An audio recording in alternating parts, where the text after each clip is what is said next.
Hey, the Sporting Tribune Today podcast. And right now we're joined by a man who, quite frankly, is running up the leaderboards. He might be number one on most appearances on the show because he covers Las Vegas. You know, on Twitter, I say it a lot. Las Vegas is the sports capital of the world. And adding on to that, we are 2 wins away from this city having its first NHL championship. The Golden Knights up 2-0 on the Florida Panthers. A man who's been covering it all, Steve Carp, joins us. Steve, 2 games away from a hockey championship being brought to this city. How are you feeling, my friend?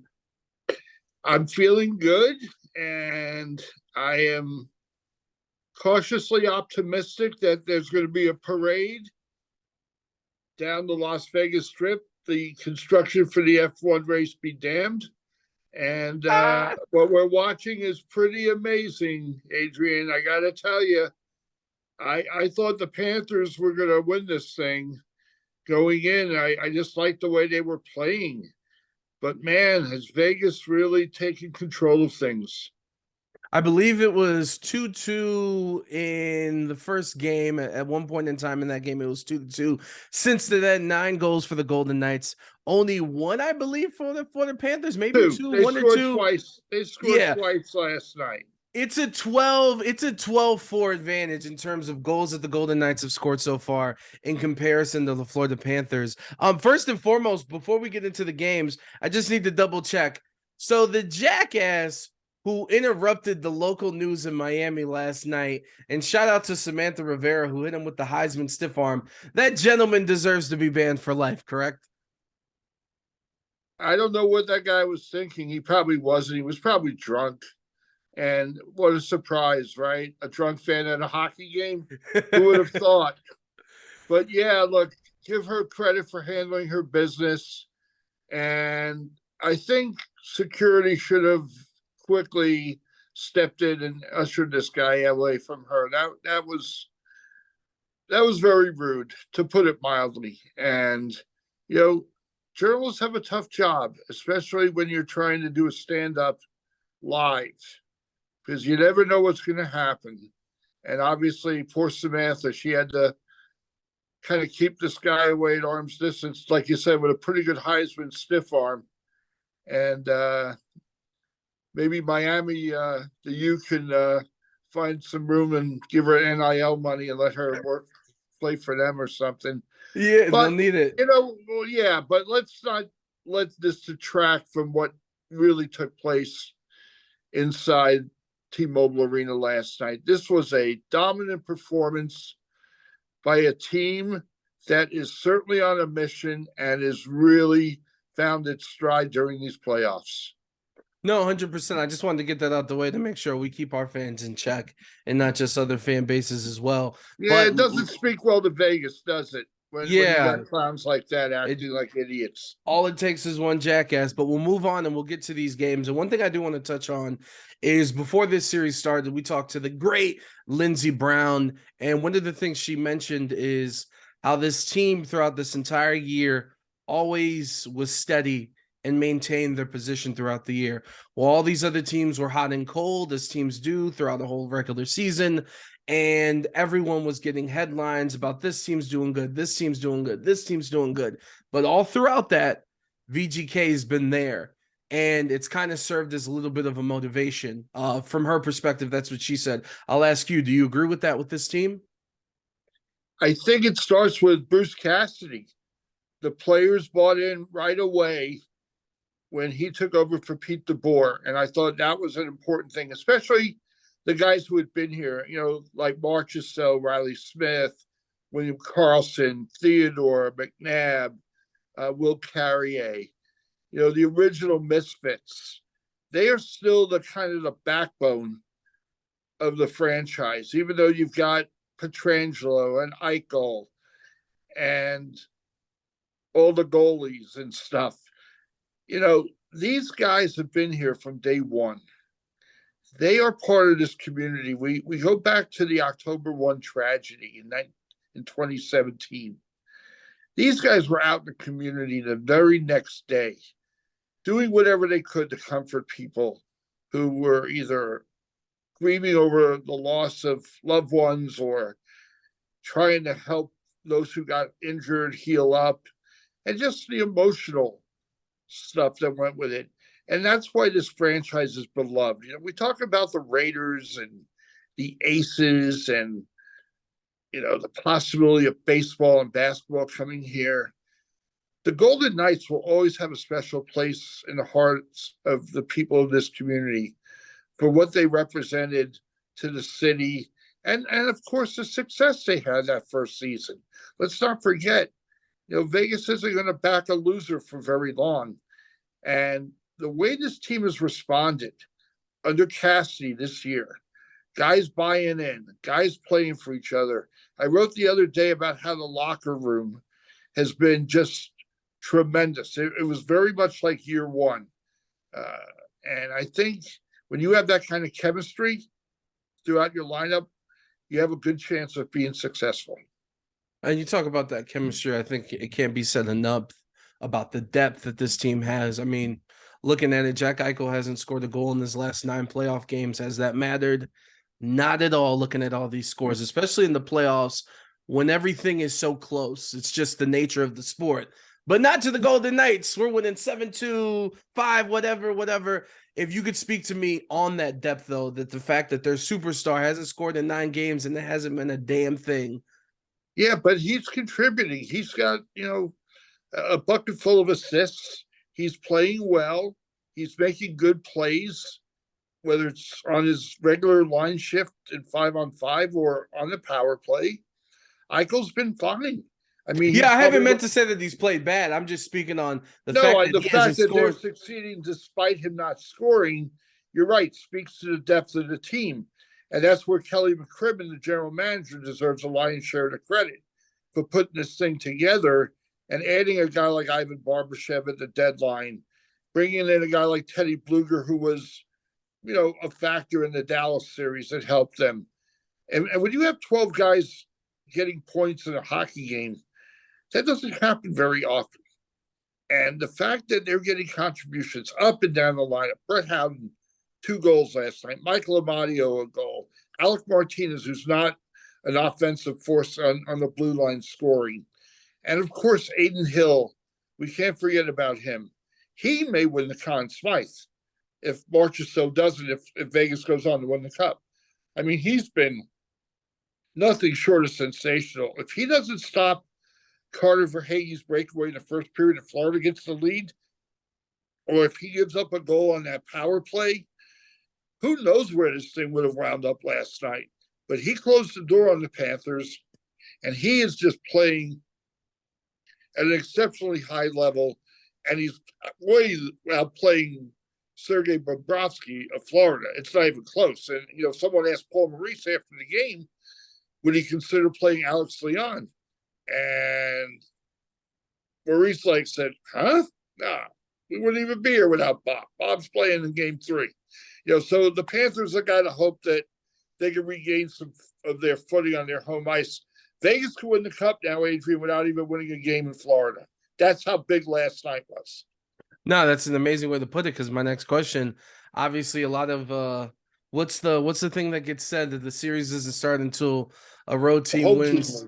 Yeah, when the home team loses, road team finally picks a win on the road. So going into Florida, going into Sunrise, it is going to be loud in there. Obviously, it's just a weird situation over there for people that don't realize they don't play in Miami. They don't play where the Heat play. It's 45 minutes away from there, but it still be loud, and those fans are excited. It's the first time back since 1996. This team has been on an incredible run. They shouldn't even be here, kind of similar to the Miami Heat, in similar positions. But with the Florida Panthers, though, in game 3, this isn't a moment for the Golden Knights to take the foot off the gas, correct? Absolutely. They could go for the jugular with a win on Saturday. I mean, on Thursday. I'm getting ahead of myself. Saturday's game 4. He's thinking sweep. Steve's thinking what's sweep. Funny? I've been working on travel for the Sporting Tribune to cover game 4 if the Knights win on Thursday. I would be there for the potential Cup clincher on Saturday. But Vegas is the faster team. They've been the harder physical team They've won battles in the corners, along the wall. I It's mean, been a scrappy series. Florida's got a lot of work to do, and as Paul Maurice said, they better find their game in a hurry because this thing's going to be over before they know it if they don't. So they got to get guys like Verhage and Barkov and get Kachuk on the ice and out of the penalty box. I mean, he's had 30 minutes, 20 misconducts in minutes. What was it? games. Yeah, it was He's about had 20 minutes last game. Yeah, I mean, he's kind of lucky he's not getting disciplined by player safety, by the league, frankly, for his shenanigans.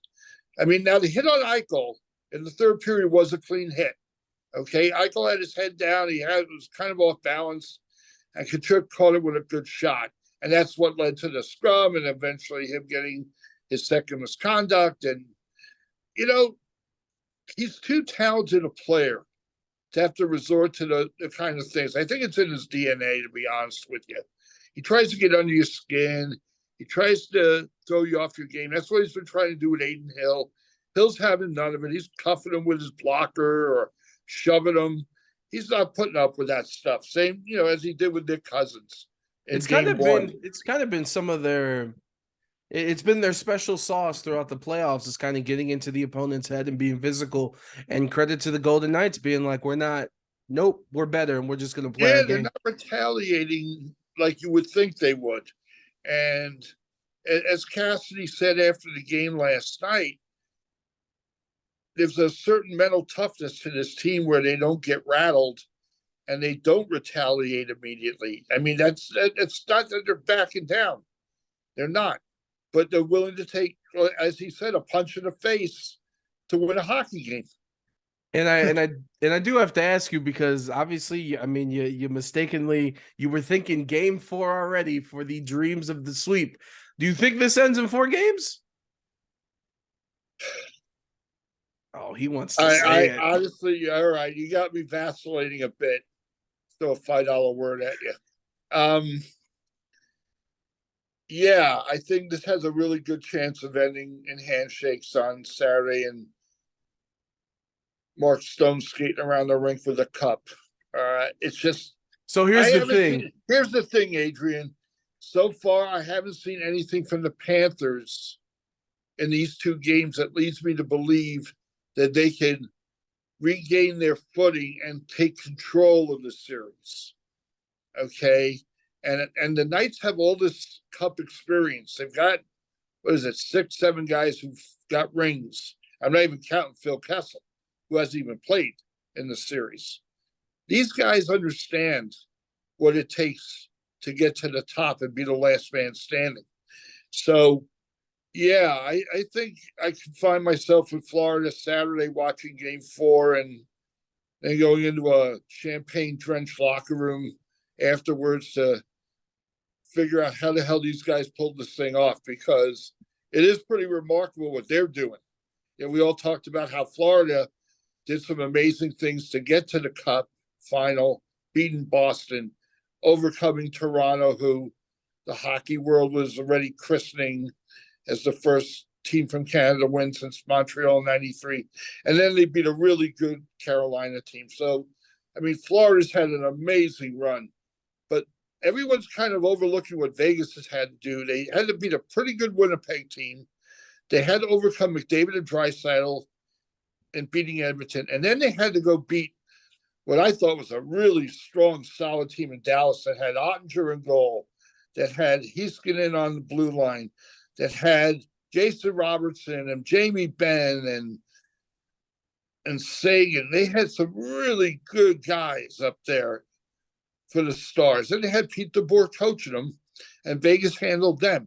So, yeah, I think this could end in a sweep on Saturday. And you bring up that lack of talk, and I think that's credit to what I was saying earlier and what Lindsay told us last week, is just this team. I don't know. Do you think it's because of the jealousy of the success and it being so early and it being here in Las Vegas, and just, a lot of people around the league don't like Las Vegas? Could that be a part of why everyone's not speaking of them and the greatness and what they're doing? Well, I mean, fans around the league certainly, if not like Vegas from day one, because they've had a lot of success. That like as if they didn't pay their dues or something. Like you got to be crappy for 15 years or something.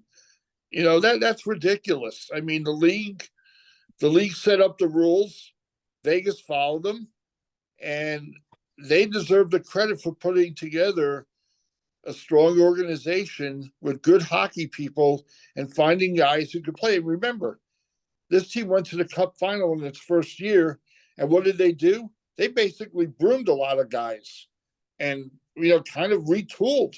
And they've been doing this for 4 years now, 5 years, trying to find the right combination. That's why I go back to what I said about Kelly McCrimmon doing a really good job under the radar and nobody giving him any credit because, we got rid of Fleury, got rid of Reeves, got rid of Nate Schmidt, got rid of Pacioretty, didn't get much back in return. But then you look at the move like getting Chandler Stevenson for a 5th-round pick, getting Ivan Barbashev for Zach Dean, who may never play in the NHL, a former first-round pick of the Knights, and bringing their guys up from Henderson throughout the year when all the injuries were taking place. They've done a good job, actually, when it comes to putting a roster together. And obviously Cassidy is really the cherry on top because he's the right coach for this team. 2 more quick questions before we get to the A's. We'll talk a little bit about the A's and the whole stadium, no deal situation and everything going on with that. So 2 quick ones. First and foremost, this is a weird situation, but these are 2 cities in the NHL with Miami being right there and obviously here in Las Vegas. These cities know how to party. So if the Golden Knights do sweep it on Saturday night, they win the Cup.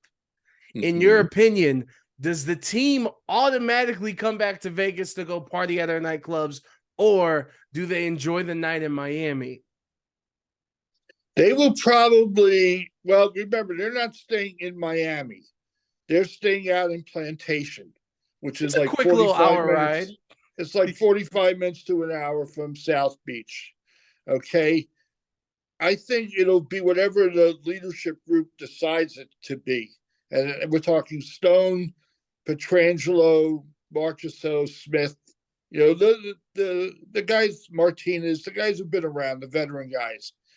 If they decide they want to schlep down to South Beach with the Cup, it wouldn't shock me. I think they'll probably spend the night there at their hotel with it and then bring it back to Vegas. And then on Monday or Tuesday, whenever the city and Clark County decides to throw the parade, they will celebrate it then. It'll be epic, I'll say that. Since I do have a brain of useless information, for those who don't remember, the Dallas Mavericks, when they beat the big 3 Miami Heat in their first year, they did win that title in Miami. They did party in Miami before going back to Dallas, but Dallas is not Las Vegas. But I'm just throwing that information out there. Well, and then you brought up the parade too. My last thing on the Knights. Well, hang on a second. I want to address the Heat Mavericks thing. The Heat play near South Beach. Yeah, no, right? Yeah, different situation. A couple of miles away, so they were in the neighborhood, so to speak. Yeah. So when the Mavericks won, it was an easy move to go from the arena to hit the clubs and go ahead and party with the Larry. Stanley Cup's a little heavier than the Larry, by the way. And it outweighs it by about 30 pounds or so. So bear that in mind. Yeah, that's important important information. We're breaking this down perfectly. Nowhere else you're gonna get this when it comes to the party for the Golden Knights. I do need to ask you about the parade. Any chance they just do it? Why don't we do it downtown Summerlin? If the street's gonna be messed up, or they're just gonna figure it out and it's just gonna take longer to build for the F1 construction crew. I think they're gonna want it to run by T-Mobile Arena, where they'll probably celebrate on a stage set up in the arena. Where guys like Foley and McPhee, McCrimmon. So I need a new parking spot now. How like when the Aces did their thing, they did it over by Bellagio. They had a stage set up and everything where, Natalie Williams and Nikki Vargas and Becky and her players were able to celebrate. People were able to gather. With T-Mobile Arena, it's pretty easy. You just park, you walk in, and all the 18,000 seats or so will be filled. They'll just put a stage up, at one end of the rink. And I can see that's where the parade would culminate at. But no, I think it needs to start like downtown. And here's something to think about, Adrian. Derek, who owns the circuit, Derek Stevens, he's been a huge supporter of the Golden Knights from day one. Okay, they do a thing for their fans every year down on Fremont Street at the Fremont Street Experience. I think they're going to want to start that parade at like 1 Fremont Street, right by Circa, and then have it wind down Fremont Street, up Las Vegas Boulevard. The construction be damned. They could hold off on the bulldozers for a day. It won't kill them, and do it the right way. Do it the way UNLV did it when they won the national championship in 1990. It started on Fremont Street, went up the Strip, hung a left on Tropicana, ended up at the Thomas and Mack, and that's the right way. If you're going to do a parade in Vegas, that's how you do it. I'm still shocked the Aces parade lasted all of one block. That's still bizarre to me. Yeah, I mean, yeah, it is what it is, but I think if the Aces repeat it, it'll be a little bit bigger. And they actually Hopefully didn't think a little bit longer. Well, they didn't think it was going to be as they didn't expect as many people who showed up, first off, because they did actually have to close it off when that wasn't their intention. Their intention was just to do one way closer to the water, but because of how many people showed up, they actually had to and were forced to. But let's close out with this A situation, which just personally, I'm like exhausted. To me, this is a dude who left his wife because he was infatuated with his new girlfriend, and his new girlfriend's like, hey, man, I thought this was just a fling, and you're here with your whole suitcase thinking you can move into my house, and I got my family, and now they're like, well, I have nowhere to go, but I need the money, and I promise you, if you give me this money, stadium's going to be cool, and I know that the bill didn't pass last night. So, like, what's the latest, and how are you feeling about all this? Because I'm kind of over it. Well, this is still a ball game. Nothing has been decided yet, and it's going to take a special session of the legislature and to kind of vet the bill very carefully before it gets enough support to be adopted and then go to Governor Lombardo's desk for a signature. I thought it was going to happen. But the more I read, the more I see of what's going on here, the more I'm convinced that a lot of the politicians, and remember, we have a Democratic Assembly, a Democratic State Senate, and a Republican governor. So not everyone's in lockstep on this thing. And I think there's some concern about spending this kind of money for a billionaire owner, giving him, as I've told you before, corporate welfare.